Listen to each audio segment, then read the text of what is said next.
Welcome back to our 30-second Python tutorial. Now in this video, what we're going to do is we're going to talk about how we can get all of this code here to execute as one single application.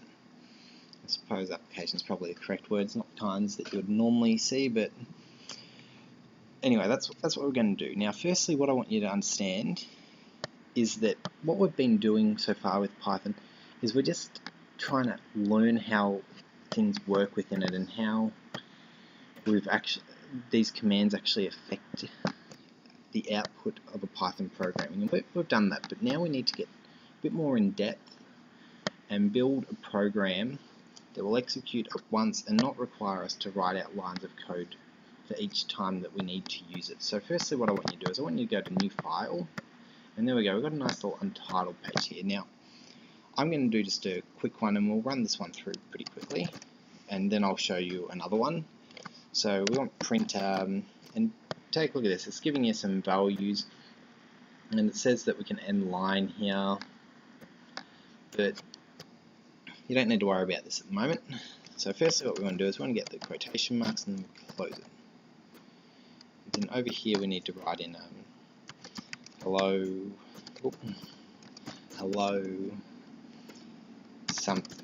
something or other. Well, that's what I'm just going to do. You hit enter, doesn't really do anything. Now what we need to do is we need to save it. So go here, click save, and it pops up. Now I've created a file. You don't want to save it in this file. I'm using Python version 3.5.2, so that's where it is.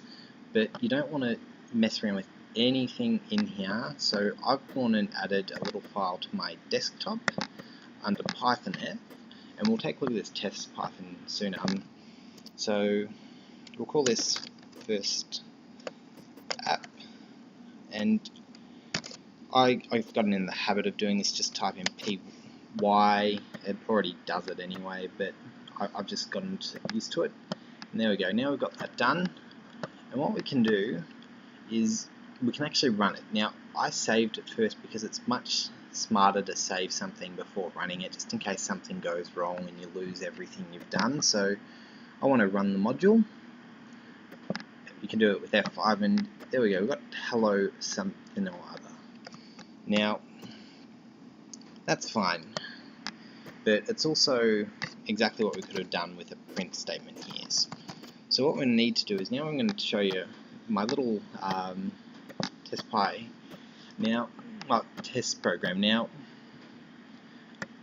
it's basically the exact same with a little bit more detail here to tell you things.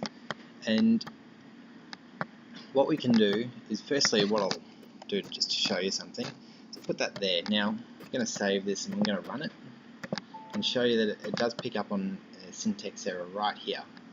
It's not telling you that, but that's what it's doing. So now that I've taken it back, these two, the if and the else statement, are linked together. And if we were to save the program and then run the program, we'll get a please enter a number. So this is already looking better than this jumbled little mess out here where we typed it in, we were asked for a number, we put it in, and then we wrote an if statement for it. So I'm going to say 15. X is greater than 10. And if we would do F5 again over here, and we do 1, X is less than 10. So that's a very simple run of a program. And as you can see, in this format we can build massive things. Like, I'm not going to do this, but if we were to say and save and just run this through, and it's just doing all this. So that's really probably the best thing that we've done so far, is we've actually gone away from just using the shell, and we've taken a look into the actual form that we'll be writing programs in a nice little text document. Again, this is because of the idle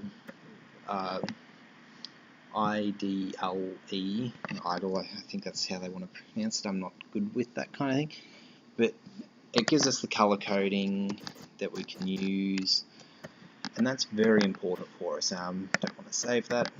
And in the next video, what I'm going to do is I'm just going to show you one last thing before we get on to a bit more actual programming. So just one small thing in the next video, and then we're going to move on to another one. So now, thanks for watching. Remember to like and subscribe, and I'll see you all next time.